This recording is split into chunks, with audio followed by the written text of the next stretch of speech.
राजद्रोह पर फिलहाल कोई केस दर्ज नहीं होगा। जी हां, अब सुप्रीम कोर्ट ने राजद्रोह कानून को स्थगित कर दिया है। शीर्ष अदालत ने केंद्र सरकार और याचिकाकर्ता की दलील सुनने के बाद इस कानून को स्थगित करने के साथ ही साथ नया केस दर्ज करने पर भी रोक लगा दी है। मामले की अगली सुनवाई जुलाई के तीसरे हफ्ते में होगी।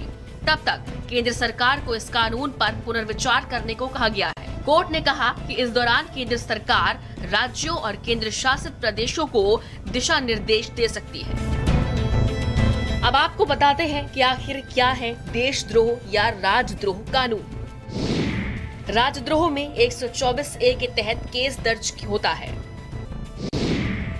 सरकार के खिलाफ लेख लिखना और समर्थन करने पर केस, राष्ट्रीय चिन्हों और संविधान का अपमान करने पर केस, देश विरोधी संगठन का समर्थन करने पर राजद्रोह। 124A के तहत दोषी को 3 साल की सजा या जुर्माना या फिर दोनों देना पड़ता है। 1950 के संविधान में इस कानून को जगह नहीं दी गई थी। 1951 के पहले संशोधन में इस कानून को शामिल किया गया था। मामले में केंद्र ने सुप्रीम कोर्ट में हलफनामा दाखिल करने के लिए कहा था कि सरकार ने राजद्रोह कानून पर पुनर्विचार और उसकी पुनः जांच कराने का निर्णय लिया है। केंद्र सरकार ने कोर्ट को बताया है कि वो राजद्रोह कानून की धारा 124A की वैधता पर फिर से विचार करेगी। लिहाजा इसकी वैधता की समीक्षा किए जाने तक इस मामले पर सुनवाई न करे। लेकिन कोर्ट ने केंद्र के इस पक्ष को नहीं माना और कानून पर रोक लगा दी। अब आपको बताते हैं कि एससी ने रोक लगाते हुए क्या कुछ कहा। राजद्रोह कानून मामले पर सुप्रीम कोर्ट में हुई सुनवाई। सुप्रीम कोर्ट ने राजद्रोह कानून पर अंतरिम रोक लगाई। सरकार को पुनर्विचार करने की इजाजत दी। राजद्रोह कानून मामले पर एससी ने दिया आदेश। धारा 124A पर पुनर्विचार करने की इजाजत दी। अगली सुनवाई जुलाई के तीसरे हफ्ते में होगी। राजद्रोह का कोई नया केस नहीं दर्ज होगा। सुप्रीम कोर्ट ने कहा, लंबित मामलों को अभी स्थगित रखा जाएगा। नागरिकों के अधिकारों की रक्षा ज्यादा जरूरी। जेल में बंद लोग जमानत के लिए कोर्ट जा सकते हैं।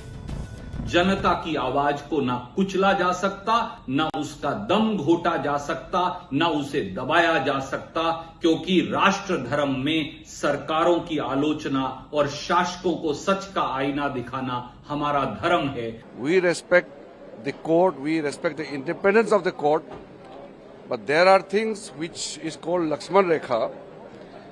All the organs of the state must respect each. मैं समझता हूँ बहुत उचित फैसला सुप्रीम कोर्ट ने लिया है।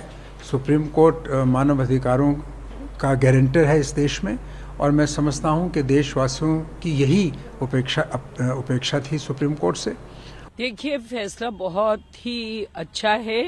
लॉ कमीशन ऑफ इंडिया ने ये सजेस्ट किया था कि ये एक कनोलियन लॉ है। एक्चुअली लॉ कमीशन को ये टास्क दिया गया था कि जो पुराने कानून हैं जो ब्रिटिश टाइम से कंटिन्यू हो रहे हैं, जिनका इंडिया में जिनका कोई रीजन नहीं है कि ये हमारे देश में हमारे कानून में कंटिन्यू हो। तो 28 जो स्टेट प्रोसिक्यूशंस हैं सेडिशन के लिए, उनमें जितने भी डेटिन्यूज हैं उनकी इमीडिएटली इंटरिम बेल अदालतें दे देनी चाहिए, क्योंकि जब प्रोविजन पे ही स्टे लग गया तो एक्यूज्ड कस्टडी में क्यों रहे। कोर्ट ने आज अहम ऑर्डर पास किए कि आज के बाद कोई राज्य सरकार या केंद्र सरकार किसी भी व्यक्ति के खिलाफ राजद्रोह का गुनाह रजिस्टर नहीं कर सकती। फिलहाल सुप्रीम कोर्ट ने राजद्रोह कानून पर रोक लगा दी है। अब रोक के तहत कोई नया केस दर्ज नहीं होगा और अगली सुनवाई तक केंद्र सरकार इस कानून पर पुनर्विचार भी कर सकती है।